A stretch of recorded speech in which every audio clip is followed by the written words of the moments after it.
Hello and welcome to another episode of The Rest is Football. I'm Gary Lineker and joining me this week is our number 9, Mr. Alan Shearer. But no Micah Richards, that's right, no Big Meeks is joining us today. He does have a pretty good excuse though. He's out in Las Vegas, would you believe, at the Super Bowl. Micah will be back with us later in the week and we will of course be getting all the gossip from his time out, I hope, in Vegas. As I said to him in our WhatsApp group over the weekend, what happens in Vegas goes on, the rest is football. Anyway, enough about Micah's antics in the States. Alan, we've got some football. Let's start with Arsenal. Back on form. The one thing they're missing is a goal scorer at the moment, but all of a sudden they're scoring for fun again. It was just goal after goal, and then poor West Ham fans saw them sort of trudging out at half-time, as you would if your team's getting that battered. Yeah, they were superb. I mean, every single time they went forward or they put the ball into the box, you're thinking, here's another one, here's another goal. And yeah, they had to win, didn't they, with City winning and Liverpool winning. So, yeah, it was a big statement from Arsenal again. Yeah, the goal differences are now very similar. Liverpool plus 32, Man City plus 31, Arsenal plus 31 as well. Points, not that much between the three teams. It's really quite exciting. It could be, couldn't it? I think it's great for the neutral. I think it's great that they're still winning, and it's going to be really tight. And I think for us who talk a lot about it on TV, then it just keeps it interesting, doesn't it? Really, really interesting. Three teams, I think, going for it. I know Spurs got a late winner, but do you see them in the title race? Spurs, I don't see them. I don't see them having enough. No, I think it's a 3-horse race, isn't it? Yeah, not quite at the moment. I don't think. I think it'd be interesting to get a 3-team title race. It's been quite some time. Bukayo Saka, I think, is worth a mention. Another 2 goals. Obviously, one of them was a penalty, but I mean, he's a footballer that we've all admired. Probably had, by his standards, a slight dip in form over the last few weeks, but the last few games he's been brilliant. I love his decision making with the ball. He's one of those players, you know, when you're watching a game, Alan, you think, right, give it there, and he does, and then you think, right, do a little thing, and he always seems to make the right decision. I love his attitude as well, guys. Yeah. I think his attitude is amazing. I mean, you would never know whether hasn't scored for 6 months or he's actually on fire, you know. I just think he sort of has this arrogance about him, and I don't mean that in a disrespectful way. I mean it in a great way. That nothing really affects him, whether it's going well or it's not. He's just got this same attitude all the time, and I mean I think he's an amazing player. And while he may not have got as many goals as he has this season, and as you said, he might not have hit the heights that he perhaps can do or has done. You always know that it's in there, and it's only a matter of time before it comes out. I love him as a player. I think he's brilliant. I mean, there are not many youngsters that. What was he when they played in the Euros final and he missed that penalty? What, about 18 years old was he? I mean, not many players would be able to handle that. Certainly in the way he's done, and then he's come forward and he takes really important penalties at big moments, and he also comes across as this really sweet lad, but you can see how competitive he is. I would say he's one of the absolute certs as things stand to be in the England team, and I think that could have finished other players off, you know, and that's what I mean about his attitude. Well, look at Jadon Sancho, Alan, really. Yeah. I mean, I don't know whether that was a contributory factor, but it could conceivably have been. Yeah, I mean, of course it would have affected him, but the way he's just carried on as if it hadn't happened, and you've got to give great credit for him for that. And he's one of England's star players now, isn't he? I mean, I don't think you can doubt that. I mean, he's absolutely nailed on for that England team, and so he should be, because he's a great player. Yeah, considering the depth of talent that England have got in forward and midfield positions, as you say, he's him and probably Harry Kane. I would say the absolute on that front line. That's kind of sorted already, isn't it? And then it's just who plays on the left, who plays behind, and how he fiddles in the midfield, I imagine. Yeah, I mean, I've said it once and I'll say it again. I think as a front six, midfield going forward, I think we've got the best in world football with the likes of him, Harry, Bellingham. I mean, Bellingham again. I know, 2 more goals. And of course, yesterday, Declan Rice was sensational as well, wasn't he? 2 set pieces he took that led to goals, and also that wonderful goal against his former club. I know, yeah.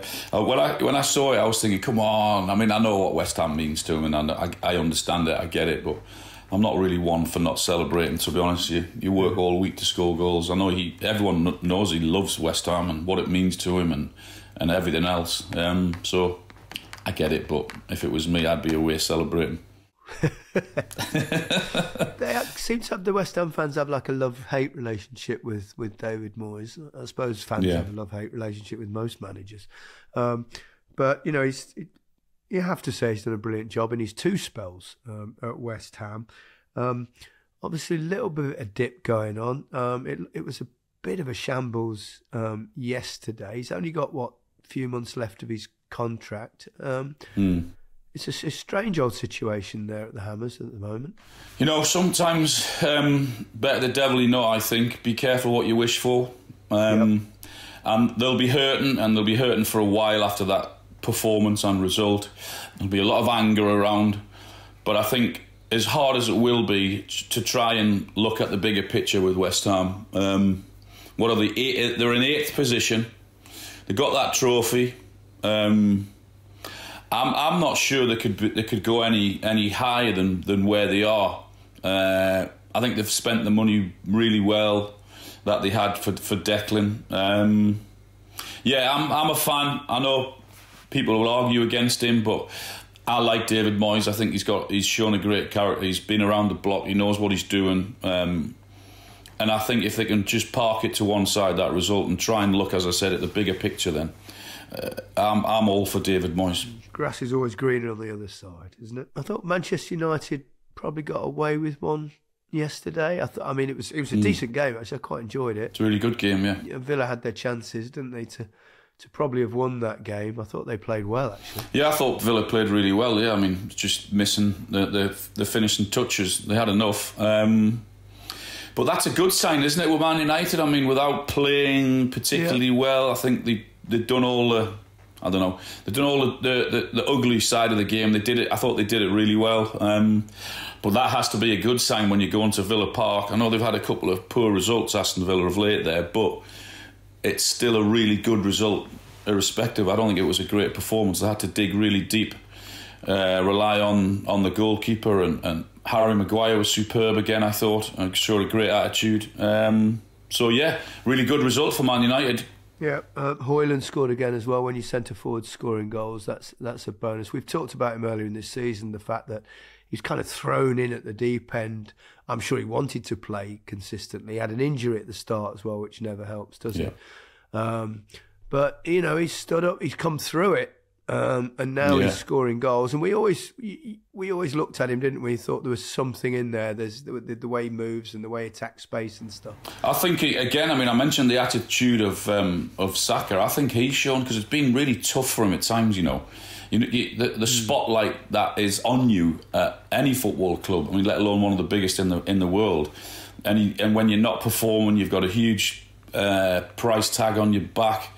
You're not scoring goals. It must have been really tough for him at times, but he's come through that, and it looks as if he's really enjoying his game now, and good for him. But you're right, we thought there's definitely a player in there, and he's on that run of where he must want a game tomorrow and the next day, because you just know you're going to go out and you're going to score, and he's on that run now, isn't he? Can I ask you a question about the price tag on his shoulders? Because obviously you had a very big one. It was a record transfer at the time, wasn't it?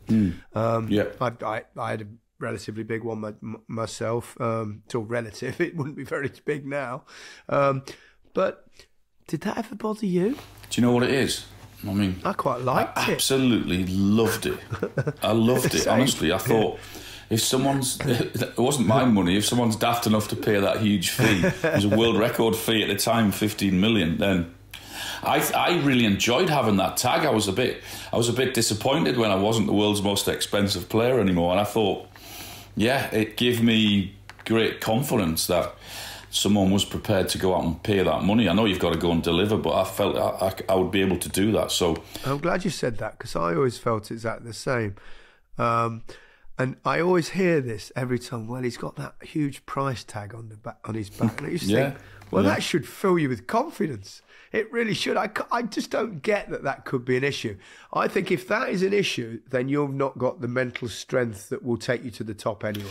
Yeah, but you have to look at you got to look at the circumstances. I mean, we're talking about Højlund here in terms of when he came to a football club that was really struggling and they weren't creating many chances. And in reality, there would have been times where he shouldn't have been starting, but he had to because they probably didn't have anyone else. So.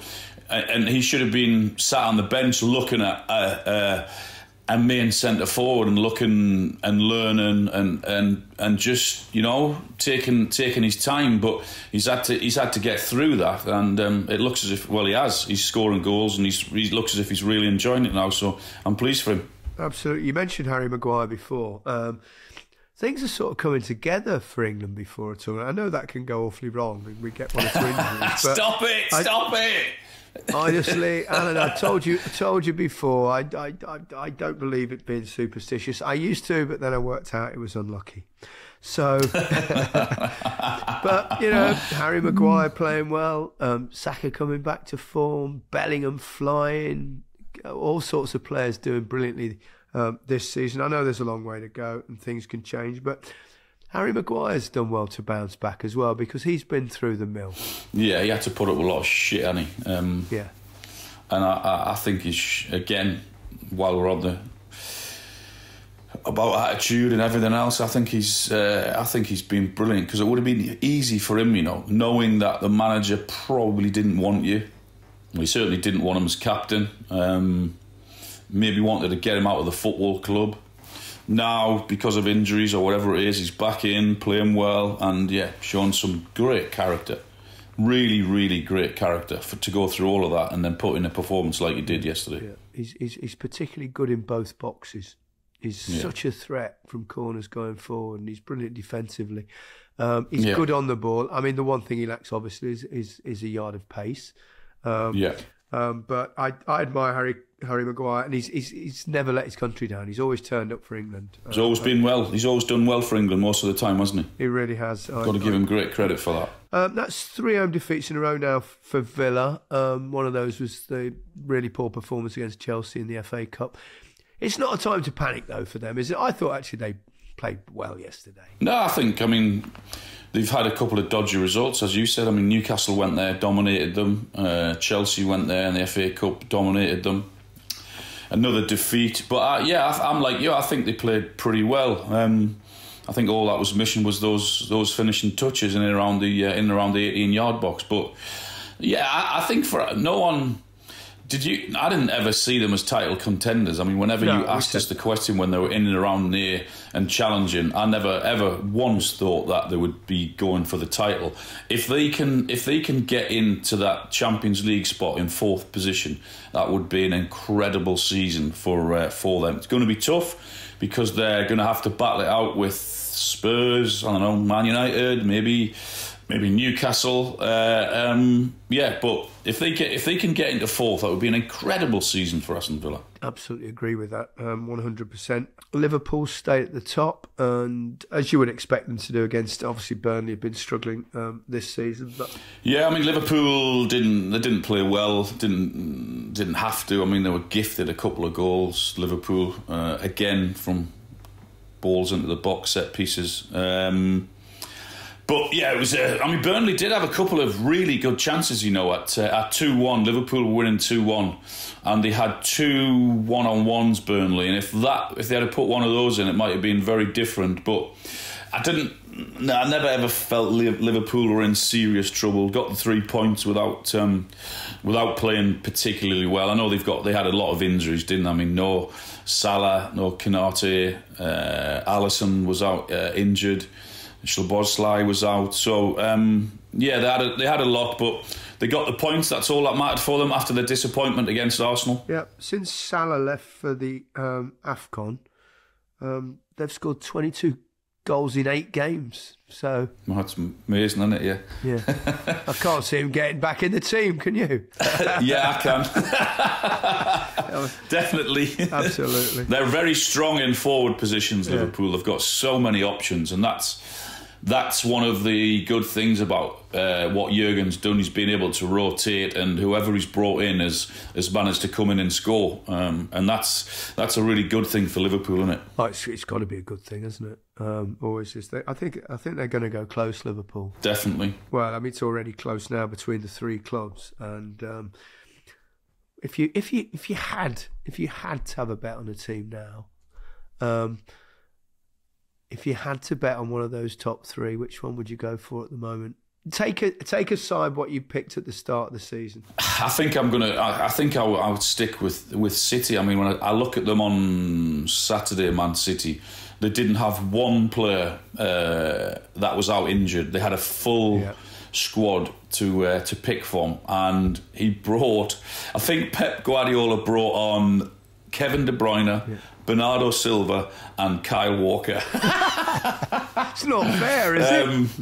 I know that's what I mean, and with the Champions League and Europe about to start again, to have a full pool to choose from, and that's why. And they've been there. I mean, they know what they're doing, and I know we've said it so many times that it's around about now, or they've already kicked in, haven't they? That they go on this incredible run. How it happens, I don't know. It's just a belief, I guess. But I would have to say City. Although, as we said earlier, I think it's going to be really tight, and I think that it'll be great viewing for the neutrals. Yeah, Jack Grealish came on towards the end as well. I mean, their squad is something else, and the other thing that will, I think, terrify opponents right around the country is Haaland comes back, scores his first goal since November, but that's because he's been injured, of course, and out for some time. And the second goal, the way he just pushed off Branthwaite and marched through and slotted it home. And well, even the first one was a hell of a strike. I loved the first one as well. I mean, it was just a head down, smash it, right foot, and the power. I mean, Pickford just had no chance before he could even react. It was in the back of the net. And then I thought, I loved the second one. I mean, the understanding. Can you imagine when you're a centre forward like him, as soon as De Bruyne gets that ball, you're off, aren't you? Because he's just going to find you. You know that he's with his ability. Alan, could I just butt in there just for a second? You said, imagine when you're a striker like Haaland. I know. We were, Alan, we were. I know, but having De Bruyne around, having De Bruyne around, I love thinking, oh God, I mean, it's just dreamland for him, isn't it? With his ability, and it's just get on your bike and he'll find you. And then, I mean, he still had a bit to do, to be fair, with the way he barged Branthwaite off the ball and then sort of came around it, didn't he, with his left foot and bent it into the corner. It's brilliant. What a player, yeah. You know, if he stays fully fit for the rest of the season, I mean, they're just going to. We know they have to be the favourites, Manchester City, because you know they've got away with their kind of bad patch because other teams have slipped up. But even then, you know, this is the time. I mean, Alex Ferguson used to be the same thing, didn't he? It's all about what happens after Christmas in the new year, rather than in those first few months of the season. I mean, I suppose the first few months of the season is a bit like that opening day of a golf tournament, isn't it? You can't win it on the opening day, but you can lose it. But as long as you're in there, in the mix, the big guns come to the top at the end. We've got a great title race going on, and it'll be great looking at it and watching it over the next few weeks. Really interesting. Yeah. As for Everton, that's 7 league games without a win. We're in run of form, really, after having a particularly good spell after the points deduction. They rallied at that point, but I mean, it's still kind of hovering over them, that point deduction, and whether that'll get reduced. I suspect it might, without having any inside knowledge whatsoever, I hasten to add. Yeah, but they're on another one as well, aren't they? That's it. So, I mean, it's such a mess, isn't it, in many ways? Well, they've got, I mean, they've obviously appealed, and that's gone through, and we're waiting on that. So yeah, I don't know. I mean, my gut feeling is they might get some points back from that, but then again, they might get done again. It's like, it's a really messy situation, and I know they defended really well for 70 minutes against Man City, but they have to get Calvert-Lewin back scoring, because I don't know, what is it? I think it's about 18 in all competitions that he has. I mean, they've got to get him somehow. They've got to get him firing. If you could give Calvert-Lewin a little bit of advice about how to get out of a rut like this, what would it be? The only advice you can ever give someone in that situation is you have to keep going. You have to stay strong. Because it's tough. Your confidence is shattered, but it will turn. I mean, you have to feel for him. It was last week, wasn't it, where he got robbed of a goal, and that could make all the difference, for Everton mentally if he had been given that goal, because he just needs one going off his arse or his elbow or anything, any part of his body. He just needs that. Everton need to get him firing, but it will if he keeps getting in there, and that's the main thing. If he keeps getting in there, it'll change. I was going to say the same thing. That is the key. You've got to not be scared to miss. You've got to keep going in there, keep missing. Eventually one will go in. He's got a lot of ability. He's done it before. He'll come back and do it. And I think that's the key, is just keep going in there. And the other thing I always used to do if I was having a bad run of games was have a haircut. And that always worked. Really? So there you go. Yeah. Really? Yeah, if I went a few games without a goal, I'd have a haircut. And did it work? I also would never have a haircut if I was in a run of scoring goals. Yeah, I was a superstitious lunatic when I was a player. I didn't know that. It works so often, because all it does, I know it sounds ridiculous, but this is a mad piece of advice. No wonder you had stupid fucking long hair all the time then. Yeah, well, there you go, Al. There you go. So imagine, all it is really is shifting your mindset to do something differently, to go, right, this is it, fresh start, something different, I'm back. Right. Absolute poppycock, by the way, but anyway. If it worked for you mentally, then that's all right. What did you make of Newcastle on Saturday, Alan? I thought Bruno Guimaraes was sensational. I mean, his two goals. Oh, I love watching him play. And more advanced role as well, didn't he? Played a little bit more forward. But what about his finish? From the ball in from Trippier, from the set piece. Oh. I mean, the volley was just... Yeah. It's one of the most difficult things to do that when the ball's coming from there it is, and to hit it with that first foot, with your right foot, to do as he did was... it was an incredible finish. Really, really tough finish, but brilliant. It was actually it was a cracking game. It was a really good game. They may have got away with one with a decision, because I did think it was a penalty that Forest should have been given. But I mean, they're conceding far too many goals. Newcastle. He's got to try and address that. They're really open. 4 against. Why do you think that is, Alan? Because last season they weren't at all like that. Why do you think that suddenly changed? I mean, you're missing the goalkeeper, obviously, probably, but although I think Dubravka's done pretty well. When you look at the midfield, guys, I mean, Lewis Miley's been in there, and he's been incredible for Newcastle, but they're missing Joe Linton, missing Willock, obviously Tonali. I know he wasn't there last season, but with him not being in there as well, they're missing some key players in that midfield.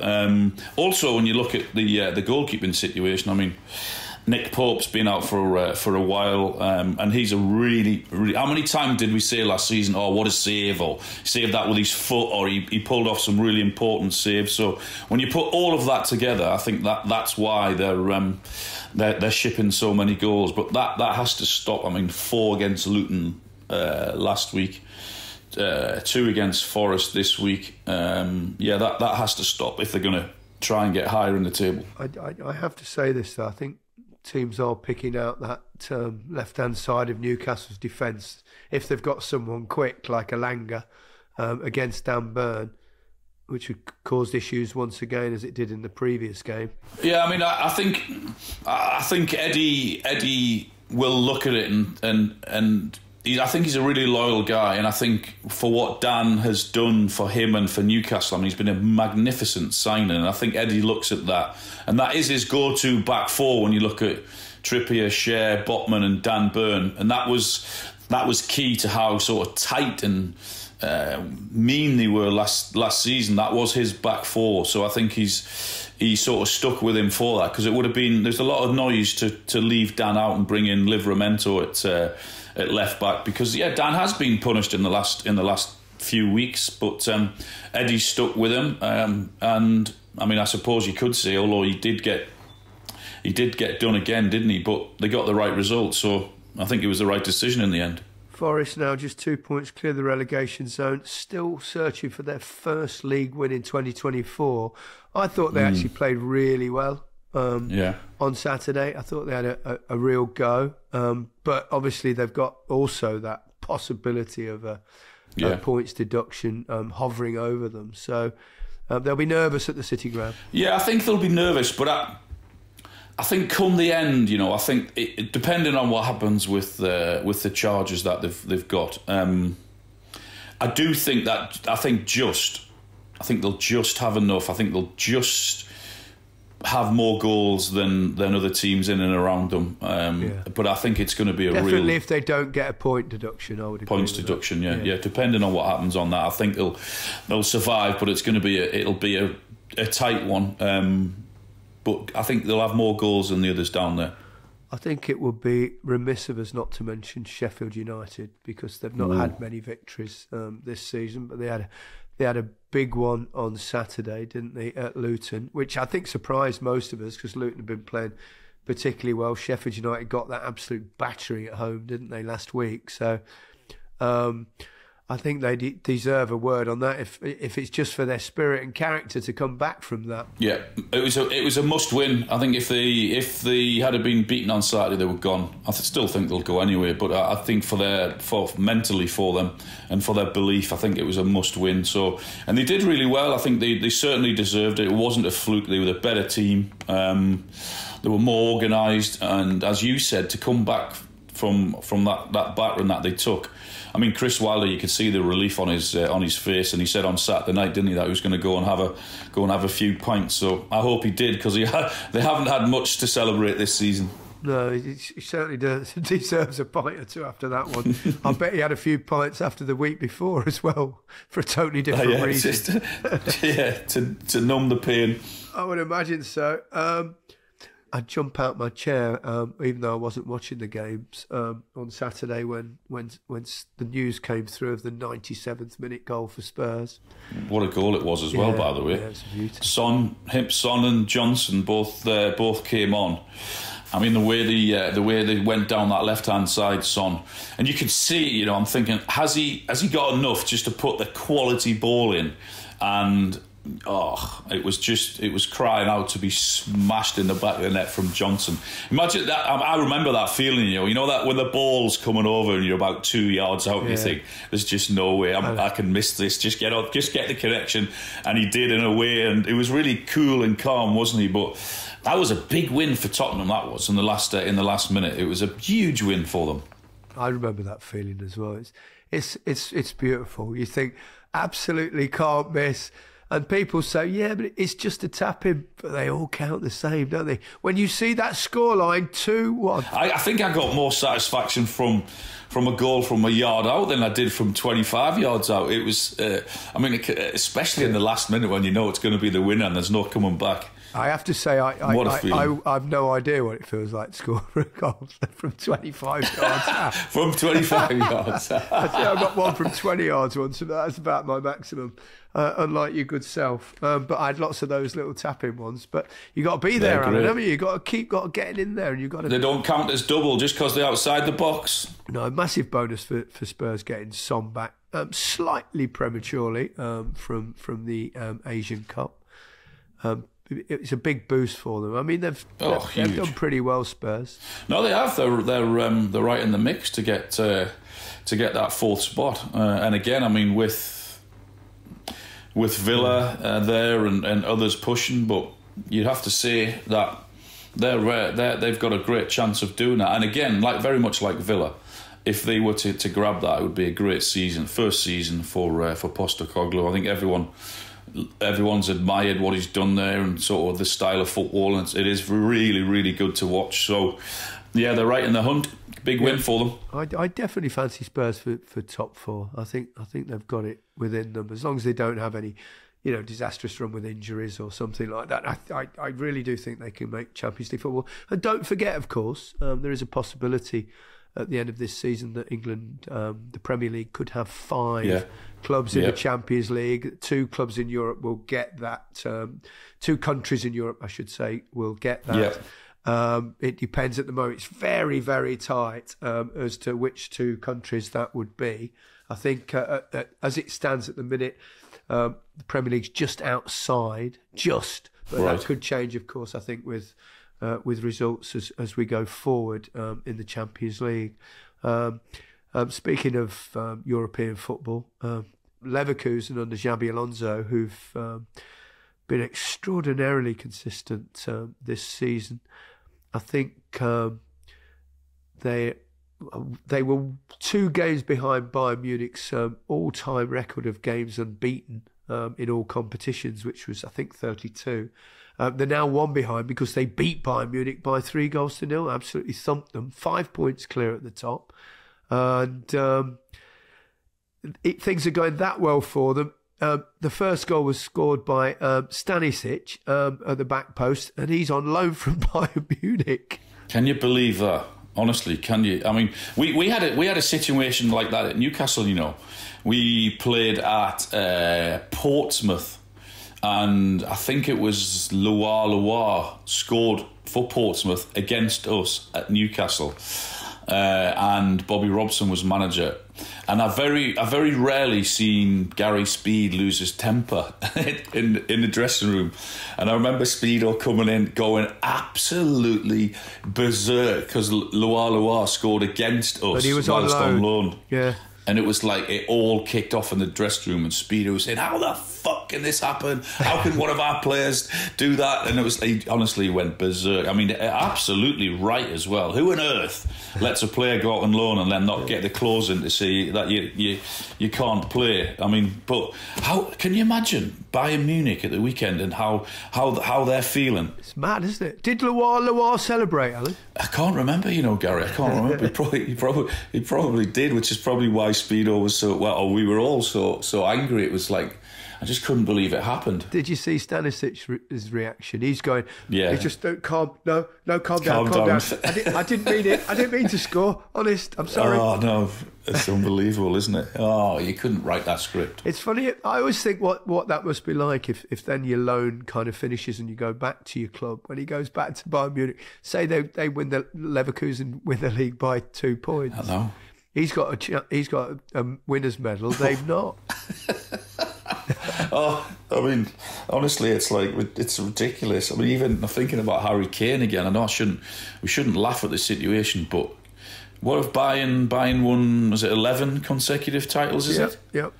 11 consecutive titles, and he goes there, and you imagine him not winning the title. There's a real possibility now. I mean, I always thought, despite being brilliant himself. Yeah, I mean, he didn't have a great game. He hardly had any touches at all. But for the most part of the season, he's been sensational. But for him to go there and buy and not win the title, I mean, oh my God! When you look at the starting lineup for Leverkusen, it's not absolutely full of superstars. I mean, there's some good players in there.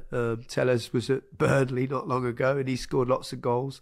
They have got young Wirtz, who I think is going to be. I mentioned it on the previous pod. I think he's going to be a very special player indeed. But he's got something, Mr. Alonso, hasn't he? I think. I mean, I just hope. Well, I see it. It doesn't really affect me at all, but I think all the speculation with him in Liverpool and what have you, I hope it doesn't sort of affect them in the coming weeks, because that would be such a shame for them. But what a job he's it's incredible, isn't it? So yeah, you're right. I mean, they've got one more game to equal that record, haven't they? Of going unbeaten. So. yeah, what a job he's doing. Incredible. Would you take the Liverpool job if you were him? I mean, it's a very tough act to follow, Jurgen Klopp. I would say particularly probably if they win the league as well. You can't really take them much further forward.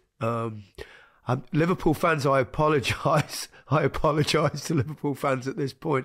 But these things will be going through his mind if he is approached for the Liverpool job. I think. I mean, it's Liverpool Football Club and one of the giants of world football.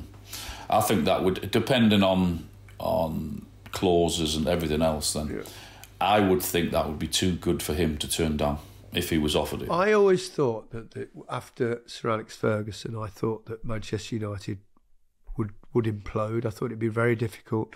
I thought the same thing with Arsenal with Arsene Wenger, because I think when someone of that magnitude has been in charge of a club for so long, and I would say the same applies to Jurgen Klopp, I would say the same will apply when Pep Guardiola calls it a day, that the person who takes over after them, I think that is one hell of a task. I always said that the person that should take over after Sir Alex Ferguson, you wait till the one after the one that does take over. But you don't know whether you get the opportunities. Yeah, you got to have belief in who you are and what you are and all of those things. And I would imagine that Xavi will do. And as I said, if he's up with the opportunity, then or Real Madrid, though. He might have the choice of anywhere when Real Madrid come calling. Well, he's in that same situation as well, isn't it? I mean, following Ancelotti, what a job he's done. Amazing, and that brings us nicely on to the top two clashed in Spain at the weekend in La Liga. Real Madrid beat Girona, who've been flying this season. They're that kind of Leicester City kind of style story that we've been following, but I think it's going to be very difficult now for anyone but Real Madrid to win the league. And 2 more goals for Jude Bellingham. And I tell you, Vinicius Junior was sensational as well. One unbelievable pass and a fantastic goal.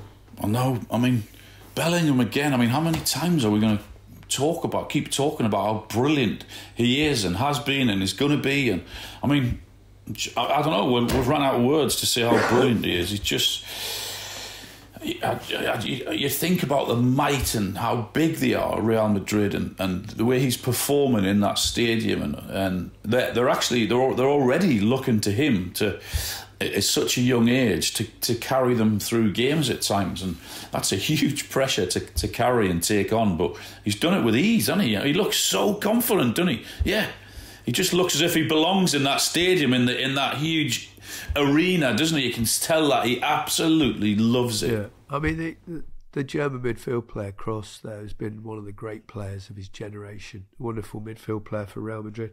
I saw him do a post, I don't know, a couple of weeks ago, and all he had on it was something like this mentality, and he's only 21, and it was like you're getting that from someone, a player like that who's alongside him, basically said, this kid's the leader. I mean, he's the leader of that team. And it's fantastic for Real Madrid, and it's so exciting for England as well. Very, very much so. I mean, we spoke about England earlier, didn't we? And how great they are in forward positions. You might have a dilemma, Gareth, how to get the best out of him and Foden in the same team. I mean, they're both in the 10 role.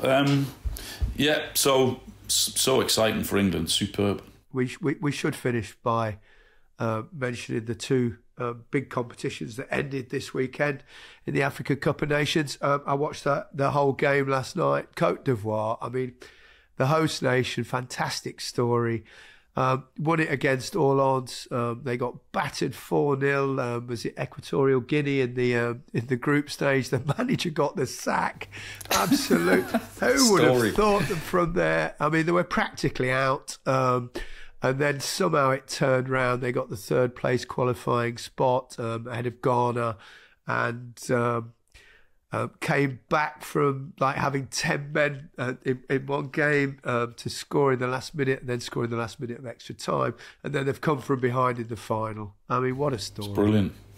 And Haller scoring as well, wasn't it? So that's a great story in itself of what he's what he's been through sort of health-wise. So, you could see the scenes. I was looking at... I didn't see the full game. I just saw bits of it. I was looking at Didier Drogba in the stands as well, so going mad and celebrating as well. So he was running up and down, running up. He couldn't believe it. He was loving it. Yeah, it really was an amazing story, and congratulations to Côte d'Ivoire. In the Asian Cup, Qatar won 3-1 against Jordan, and mad. They had 3 penalties, and Akram Afif, who I thought was actually the one player that stood out for them in the World Cup in Qatar. Thought he had ability. He's got a little bit of a kind of Mo Salah look about him from a distance, and he scored a hat-trick. And I don't know whether you saw his celebration, Alan. I didn't see his celebration, no. Well, when he runs, he does a card trick. Really? He does a card magic trick. So he goes and he's got some picture of a card and he turns it into something else. That must be a first. It's got to be moment of the week. I mean, how often do you get that? Yeah. Brilliant. Dynamo, both on the pitch and off the pitch. Off it. So I think we'll call it a day, unless you've got a magic trick you can perform, Alan. No, one-on celebration. That's all it is for me, guys. Yeah, I thought you were going to make a card appear in your hand there as you put it above your head, but you never managed it. Well, that's all we've got time for on today's episode of The Rest is Football. We'll be back on Wednesday with our question and answer episode. Remember, the best way to get your questions in for us is through our newsletter. It's completely free to sign up to, and you can do so at therestisfootball.com. That's therestisfootball.com. We'll see you soon. Goodbye from me. Goodbye from me. Have a good week.